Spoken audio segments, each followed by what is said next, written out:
though. And just Yeah, I think really overall, bounce back. Ben, Violet just had a really good read on the game. He knew what was coming from the start. I think he bought himself a little bit of time with the links, and of course delaying that push the first time changed everything, because that allowed Violet to be a lot richer than he actually should have been, perhaps.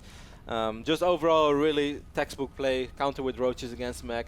I don't really understand why Strelok decided to really go for that two-base play. Did you feel that he just really wanted to hit a pre-hive timing at all costs with the Taurus?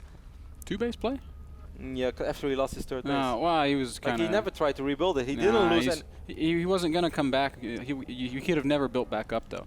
Because if he lost was the orbital, no? Yeah, but if he had waited and like reestablished that third base and then pushed later, he would have had 15 Broodlords in his face. Okay, yeah, that's what I mean. So is he doing it because he wanted to hit the pre-hive? Definitely. At all costs. Well, that didn't really work out for Strelok, as Broodlords did came out eventually. Violet, of course, making smart trades as well. A few times trading a handful of, or maybe even 10 roaches for a Tor. But if that's the only NTR remaining, well, Ben shows me dogs with cute faces on his screen.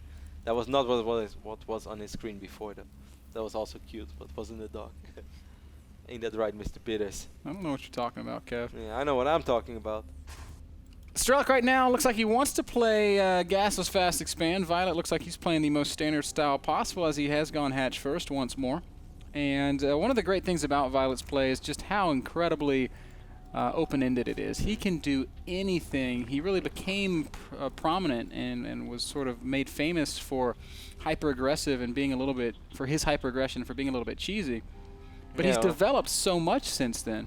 He showed us that he can make that transition from a two-base Zerg player, because he had a lot of really cool and interesting, and I always enjoyed watching and casting it, but he had a lot of strategies which were basically evolving around two-base play. But then at a certain moment people started to figure it out, and also Violet went from playing against good players to playing world-class players, and then he realized, he's like, hey, maybe my strategies are not always good. Maybe it's good to switch them in every now and then, but if I always play like this, I get too predictable. He switched it up, and he went to a little bit more of a standard Zerg, but he did it so extremely well with, of course, two massive victories. One in Intel Extreme Masters Sao Paulo, where he took out MTW's Supernova, back then still OGS Supernova. And still one of the best Terran players ever to touch the game. Favorite player of one of the Blizzard employees as well, but that's just a side story. And of course, he also won the MLG Spring Arena number 2, I believe. Spring Arena number 2. That was a fantastic victory for Violet, one that a lot of people didn't expect. No, I didn't see that one coming either, even though I've always been a Violet fan. Wow, this is interesting, man. A proxy third base for Strelok in the right top side of this map. Up here in the top right. Overlord is so close, though. And Kevin, you know... Oh, that's a really quick Roach Warren. It's a super, super quick Roach Warren, so... This might be... Strelok might have build order countered himself here. I actually thought that Violet was just mining 100 gas just to get quick speed links out, and then just go back to mining minerals completely, but doesn't seem to be the case, man. It seems like we're going to see some old school Violet action, the one that we were talking about at the introduction of this game. For the people who just tuned in today and wonder what have I missed, we had a first series between Naniwa and Galaxy. Naniwa played very, very well and took the series 2-0 pretty convincingly, even though the games were close. It just felt like Nani's play was super solid. And this is our second series of the day. Violet is currently 3-0 in our league and 6-1 in maps. Actually 7-1 after the previous map. And Strelok is currently 1-1 in the league, as he had this is a makeup game, I believe. And he also had a bye. Like every player has one bye in the entire season.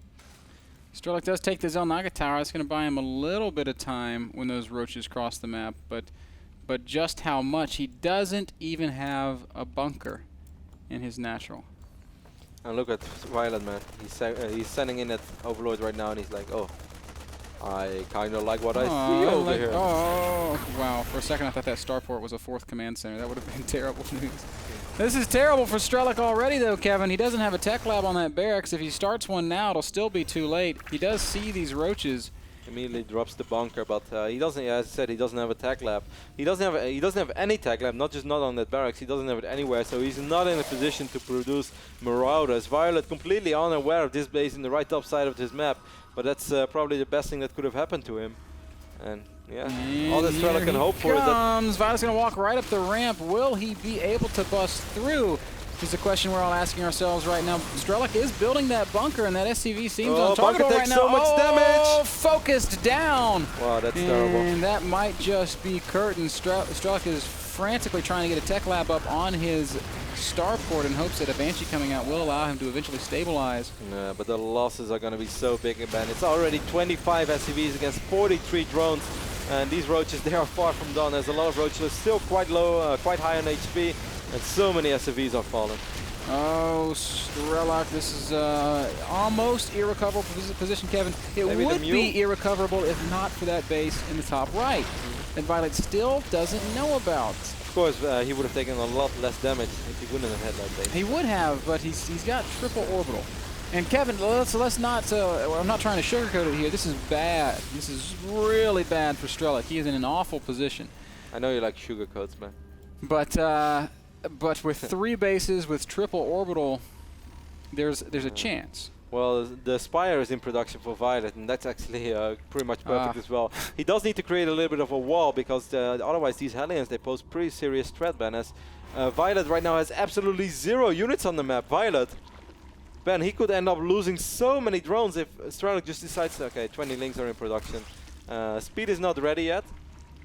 Yeah, but it's with not 20 going to be links, ready either, but he's got lings out, he's got spine crawlers, he's got queens, he should be able to hold. Now he is. When 10 seconds ago, this looked terrible for him. Strelok scouts and sees no third base, and that's going to at least allow him to realize, uh-oh, I need to get some defenses in place. He's going to try to mech again? As he's dropping the armory in a second factory, it's going to be almost impossible to do that with this kind of economy. By the time that the Mutas fly in, I don't think a single Tor will be out on the field.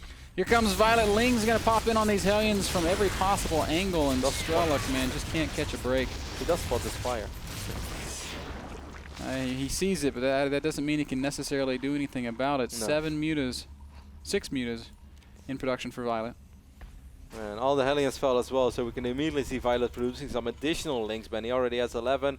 24 more is going to be 35 links and Mutalisk, and I just don't see how Strelok is ever going to get the units out in time to deal with that Zerg army. Yeah, more lings and a Baneling Nest going down as well. Violet might just want to bust here and try to end this game. And if he chose to do that, I think it would be pretty successful. But he doesn't have to bust, Ben. There is no wall. There's nothing to bust. Nothing at all. As oh, there is the beginning. As the foundations of a wall being laid. I mean, if Violet just wouldn't attack right now for 3 minutes, Strelok would be in a reasonable position. Obviously, that is not going to happen. Even though Violet is taking an additional base, just in case, he's not going to be able to straight up win the game with this upcoming push/bust. Now, 2 Thors are going to pop out, and 2 Thors and Hellions, maybe, just maybe. Thor is almost here, man. The other Thor is here. Thor is here as Mutas are taking their first shots at SCVs. More than a handful of SCVs going down there. 25 total have been lost this game. 20 Banelings going to be morphed. I'm not sure if I'm crazy about the choice to make that many Banelings. We'll see how it works out. Why, man? Don't hate. Just they're not even rolling. We're not rolling. Baneling waddle. Nice job by Violet picking off that SCV before it can complete the wall. Lings and Banelings going to just go right down into the mineral line. Wiggle, wiggle, wiggle, wiggle. Oh, and that is SCV massacre. Banelings do end up connecting with the Thors. They're gonna fall, mostly gonna fall. Actually, Violet just blows up on a tech lab. Strelok is down to only 13 SCVs, Kevin, and every one of them is up at his hidden base. Yeah, most of the SCVs did fall. I was looking at the Thors just to see if he could keep the Thors alive, because that would of course mean that he would eventually be able to stabilize, man, and that is exactly what happened, but not before losing 30 additional SCVs in this aggression from Violet. Work account right now shows us 66 drones against 16 SCVs. I love how Violet goes aggression, drones, aggression, and Strelok just knows what time it is, man. It is the time that even you start singing, as the fat lady of this analogy. It's GG. Strelok taps out. Violet takes it 2-0. That last game brought to you guys by Stamps.com. Hassle-free postage from your PC. You can pick up your own discounted stamps if you head over to our promotional site, nasl.tv/b/stamps. We're going to take a break. Violet will be playing again his games against Gonzi are what's up next. ZVT to close out the night. Don't go anywhere.